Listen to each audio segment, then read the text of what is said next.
Welcome back, everybody, to Wrestling in the Midwest. As you can see, I have a new co-host, and she's going to be here for the foreseeable future. Future. Yeah, I don't know what the hell happened to be there, but now you guys get to see me with a personality, because I was kind of awkward as hell doing this by. It's weird to sit in your house by yourself talking into a microphone with a camera and everything. But anyway, pretty much this is going to be kind of a short episode, just like the last one. We're going to talk about our wrestling background as far as when we started watching and why we started watching in the first place. So I'll let you go first if you want to. Oh, my God. I think I've been a lifelong wrestling fan. My dad is who introduced me to wrestling. I can remember probably as young as like maybe 4 or 5 years old sitting in the living room and watching wrestling with my dad. And he used to have like the pay-per-views and stuff,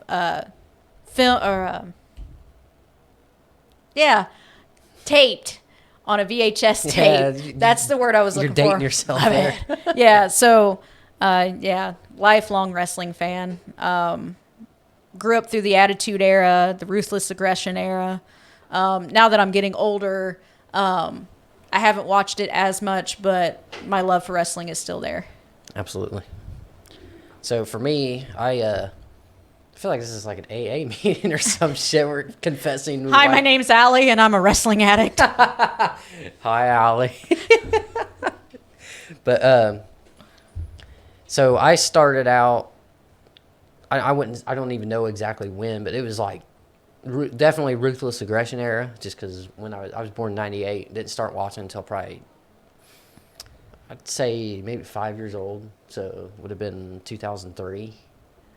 So my grandpa liked watching wrestling, like everybody's classic grandpa watching WWF, you know. But it was actually, I think it was WWE at that point.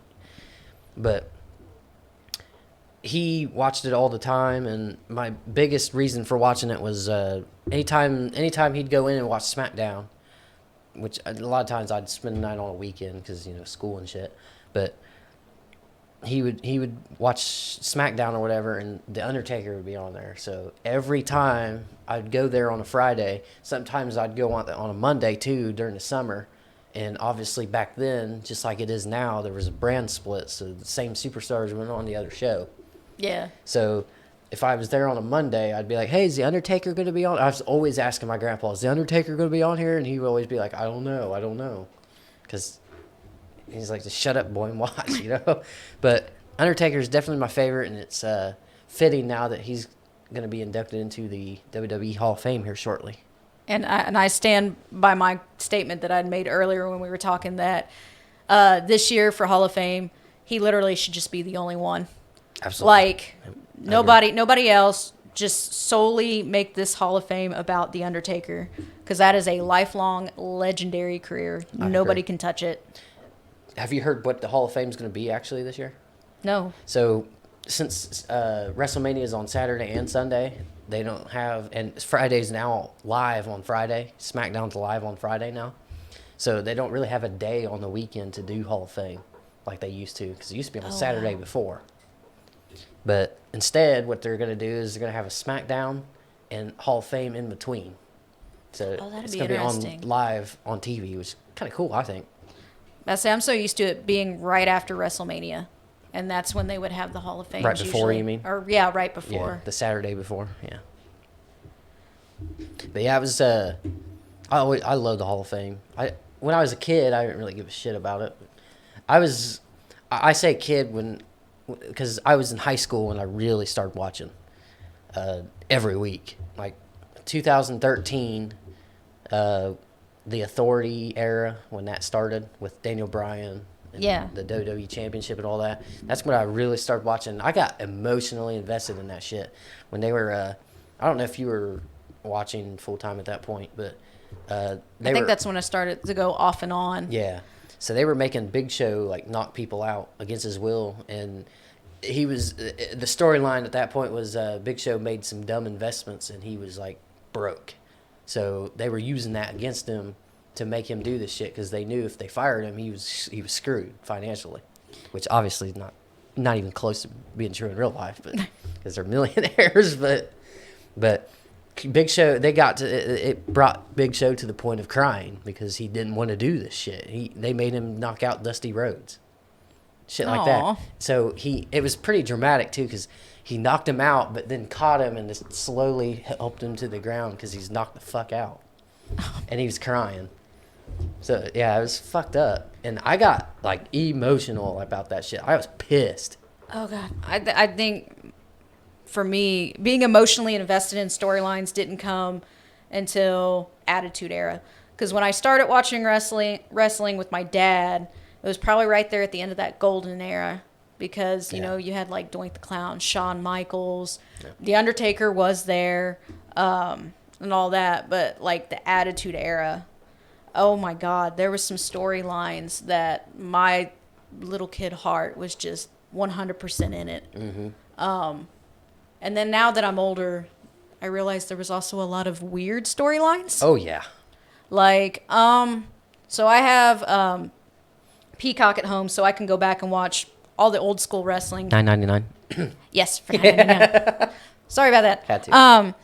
And we were watching one of the episodes of Raw, and it was the Boss Man tormenting Al Snow. Okay. And he stole Al Snow's little dog Oh shit. and like took off with it. So Al Snow is like chasing him in every episode to get his dog back. Well, they meet up in a hotel room, and the Big Boss Man prepared him a table with a dinner and told him to sit down so that they could talk. And as Al Snow was eating, he told him he was eating his dead dog. Damn it. That's fucked Like up. warped storylines. Yeah. Long story short, WWE, I don't understand how they haven't gotten canceled by now. I mean, that's what people do. They go after past shit, which I think is bullshit, by the way, but you know. Well, and then the whole storyline of like Stephanie McMahon getting kidnapped by the ministry, and then in the end it was what, Vince McMahon, right, that started the whole thing. Yeah, and then Undertaker ended up saving Stephanie from Vince McMahon at one point. It's like, what the fuck? It was me, Austin. It was me, Austin. all He was along. like, son of a bitch. That was JR. He said that. You remember that? Yes. It's me, Austin, son of a bitch. That was classic. I love that shit. Yes. But yeah, it was. Who do you see being in the Hall of Fame next? I don't think they've announced anybody at this point. I think they've just announced Undertaker. Yeah. Oh Who's- my. I think everybody that I consider Hall of Fame worthy has Worthy, already yeah. been inducted. And those that aren't are still in action. So, but I think that's like Goldberg. He was inducted in the Hall of Fame, and I said this in the last episode too. He was inducted in the Hall of Fame, and he was winning titles as a Hall of Famer. So I think they ditched the whole retire before you become a Hall of Famer thing. So Yeah. to a 'cause point, like they're still part timers, except for Edge. But Edge's story is way different though, because he was forced to retire. Yeah, he thought he was like done, Right. but then he was blessed to be having to get another opportunity, especially when I believe he has the same neck injury as like Stone Cold Steve Austin. Yeah. And all of them. Yeah. Yeah. So it's funny that you brought that up because it's funny. I don't know what the fuck I'm trying to say, but you ever try to like say the same sentence twice? That's what I was about to do. But Edge actually said that Daniel Bryan was the reason why he started fighting to get his job back because he saw that Daniel Bryan was able to do it so that's quick. right. Yeah. And what it was is there's also a conspiracy behind the reason why Daniel Bryan was taken out because every other doctor in the world, like high tech specialist of neck injuries and shit, they were clearing Daniel Bryan during this time that he was off, but WWE said no. So there's a rumor that I don't know if you remember, but the year that Roman Reigns won the Royal Rumble, you know how people went nuts, and that's when they started like Pushing him. Yeah, that was when people started booing and shit. Oh, okay. Yeah. So there's like that mixed reaction. So Daniel Bryan got eliminated out of that same Royal Rumble pretty quickly. I'd say he was in there maybe 15 minutes, which people thought he would at least be runner-up or something like that, Final Four. Like, he was worthy enough for that, I would think. But he got eliminated so quick that's why people booed. So they rejected whoever, and they all knew that Roman was going to win at that point. It was inevitable because of how they were pushing him. And there's a rumor, I don't know if I believe it or not, but there was a conspiracy theory that they purposely said no to Daniel Bryan's career. That way they could push Roman Reigns and not have Daniel Bryan in the way. Because the crowd would have rejected it, which they still did, so they kind of failed on that. So I think maybe if this is true, then they realized they failed on that. I was like, fuck it, we'll just bring him back then. Think about it. That's a little wild. Think about it. That's kind of makes sense. So basically, they were already dead set on making Roman Reigns the face. And they're like, well, shit, Daniel Bryan's in his way right now because everybody wants him right now. I guess I don't understand like parts of the business because like I can remember, back in the day, like you would have multiple people that were just huge, larger than life. Granted, you still had a face of the company, but you were allowed to have multiple. Right. So like now it's like based off of one star, which I think WWE at this point in time is actually ditching that again. They're going back to anybody can be a star, which is good. They really need to, because like back in the day, like Stone Cold was like the face of the company, but then you had The Rock and you had Triple H and you've had Kurt Angle, like you have all these big Chris Jericho. Yep. Like why can't there be why does it have to be just one solid person? Why can't it be multiple? Right. I think it all started with John Cena as far as them being one person, because I think, honestly, and you can correct me if I'm wrong, but Jesus, burped like a motherfucker. In that particular era of John Cena being on top, there was really nobody that could hold a candle to John Cena. It sounds like I'm up John Cena's ass like everybody, like the WWE wanted me to be, but was there anybody that was worthy of being that big star besides him in that point in time? I really don't think so. Because there was no Stone Cold Steve Austin. You had your CM Punk, though. Yeah, that's true. But for whatever reason, they rejected the shit out of that, too. Maybe because of the different direction that WWE's going in. Yeah. And maybe because it is a business, maybe it's a money thing. I think. Because if you have too many big stars, that's a lot of money. Yeah. You're paying. True. You know what I mean? Maybe it's that. But also, those stars are drawing money, too. If you think about it, if you have multiple stars, you have multiple means of income, merch, ratings. I mean, your ratings going to go through a roof if you have 10 superstars that everybody wants to see, if you think about it that way. Yeah. So, I don't know. I try not to be too critical of the how they run the business either, because when it comes down to it, we're fans. We're supposed to watch and enjoy. But I feel like there's a few things that I'll never sit here and say that they need to change this, but I will say, like, here's some things I would change. Yeah, like I try not to be too critical either, because I'm always going to have a love for it. It takes the fun out of being a fan. Yes. You know what I mean? But there's also a little part of me that's like, man, I wish these storylines would go just a little bit differently, or I would love to see this person against this person. Yeah. Like I wish the creative crew could do something different. Yeah. So the way I see WrestleMania panning out, and this is just a really early call, so I'll be a genius if this is right, but not the whole fucking card, but just Roman Reigns versus Brock Lesnar. Bobby Lashley just got medically discharged, I guess is what you want to call it. I don't know. He has a shoulder injury, but they wrote him off TV he got smashed. Somebody got smashed through the pod. Like Seth Rollins put, I think Riddle powerbombed him, and he went through the pod that Bobby Lashley was in, and Bobby Lashley got hurt off of that, and they said that he was in a concussion protocol during the match and said that he can't be in the match. That's why Brock Lesnar won. So I think their attempt was to have Bobby not physically be involved in a match since he's injured, and also not get pinned by Brock Lesnar, which would weaken him. Mm-hmm. Which I can see that if that's their only option, because I think that was their only option considering they can't have him get physical. You know what I mean? So write him off TV. So I think he's going to get his surgery. or maybe milk it, take time off, whatever. But he's just not going to be on Raw, and then for indefinitely, I guess you should say, and then at WrestleMania, Bobby's gonna turn on Lesnar because he didn't get that match at the Elimination Chamber. He's gonna beat the shit out of Lesnar. The reason why I say that is because this match is title for title, and they're not gonna have. If there's a disqualification, there's no championship change. If you think about it, Yeah. so that keeps Lesnar strong, and it also keeps Roman Reigns from losing his title. And it also leads to a match with Lesnar and Bobby Lashley, which is definitely going to happen. Dude, that So that that's how I match see is it kind happening. of Yeah.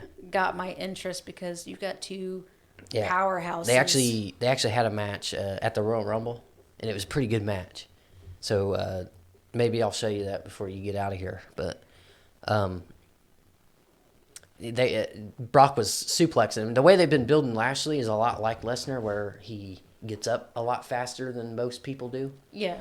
So Lashley, he kept suplexing him, and he would roll out and stand up and just look at him like, dude, it was like annoying him. It wasn't even hurting him. It was just annoying him, which you don't see that from somebody that's getting suplexed by Lesnar. And then all of a sudden, Lashley suplexed Brock Lesnar, and then Brock Lesnar, it was a pretty good storyline because Brock Lesnar rolled into the corner and then got up in the corner, and he was like, he pretty much gave him respect, like, okay, you can do it too. You know what I mean?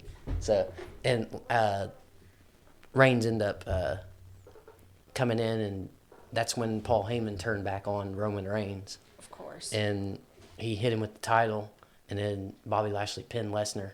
And also, before I talk about what I'm about to, so the point is with Lashley being with Lesnar and Reigns getting involved, it would only make sense to come first full circle and have Bobby Lashley getting involved against Lesnar and Reigns' match, Yep. because it's pretty much those two working together.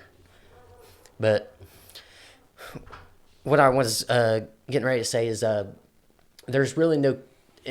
It's certain people. It's not everybody yet, and maybe it's I don't know, because like Seth Rollins, he's been a heel for a while, And he's still doing like a Joker he's bit. something like that. I think that's Like it's a weird yeah. Joker persona. Yeah. So slowly, he's kind of not. He's not really talking shit to the crowd. Like he really doesn't anyway. With this gimmick, it's really just the way he acts pisses people off. But it's getting to a point where he's kind of loosening up on that, and people are starting to kind of cheer him. So it's like a mixed reaction, and you're getting to see that with a lot of people now, where it's just a mixed reaction. You get to like Bobby when he Yeah. won his title match. That was an obvious heel win for him to have Lesnar or have Reigns come in and screw Brock Lesnar over, and then him come in and be like, fuck it, I'll pin him. And he was a heel going into that match anyway. But when he won, he was high-fiving people in the crowd on his way out. So it was really cool. It's like unclear what's like who's bad and who's good. I like that. No, because that'll keep interest. Right. Yeah, I think that's a good thing. And also, like, I mean, Bobby is obviously a beast, very athletic, very respected for how well he is Yeah. in the ring. So it would be real easy for him to turn to babyface Yeah, if easy. he wanted to. Yeah, or just like who do I want to say? Oh, like CM Punk. He's kind of he only once he did this, but who else am I thinking of? There's one guy somewhere. I can't think of which company. It's either AEW or WWE. He's pretty much he's a heel based off of who he's fighting. If he's fighting this guy, he could fight babyface or a heel. And I think that gives more options too. Like for Reigns, he can only fight babyfaces right now because he's a heel. And in order to stay with getting heat, then he has to fight a babyface and beat the shit out of him. I see similarities with like CM Punk and Stone Cold. Like they're one of those characters that they could go full on heel Yeah, and be people a still- total douche, yeah. and you still want to cheer them. Like you still want to like. It's like them. Elias. Yes, like Elias, like he could say anything, he's supposed to be hated, but you can't hate them. Right. Like you just Like can't. he'll say some shit about the crowd, they'll boo, and then he'll say something else that they're like, "Oh yeah, that's cool, yeah." Oh, and then they go right Immediately. along with his Right. catchphrases too. Yeah. Yeah. Yeah. Even though they just booed him. Yeah, it's pretty cool. But yeah, that's probably a good point to wrap this one up. I just kind of wanted to give you guys a chance to meet our new co-host before we continue on with up? the good stuff.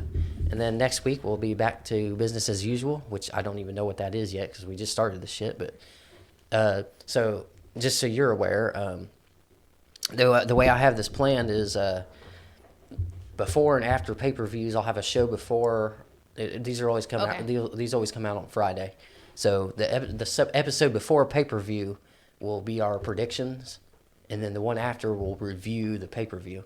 And then in between that, we just talk about whatever, wrestling news, anything, like just certain matches we liked or whatever. So Okay. so Sounds like a pretty game much plan. it, son. But yeah, hope you guys enjoyed, and we will see you guys next time. You got anything else? Nope, I'm good. All right, we will see you next time. Boy. Bye.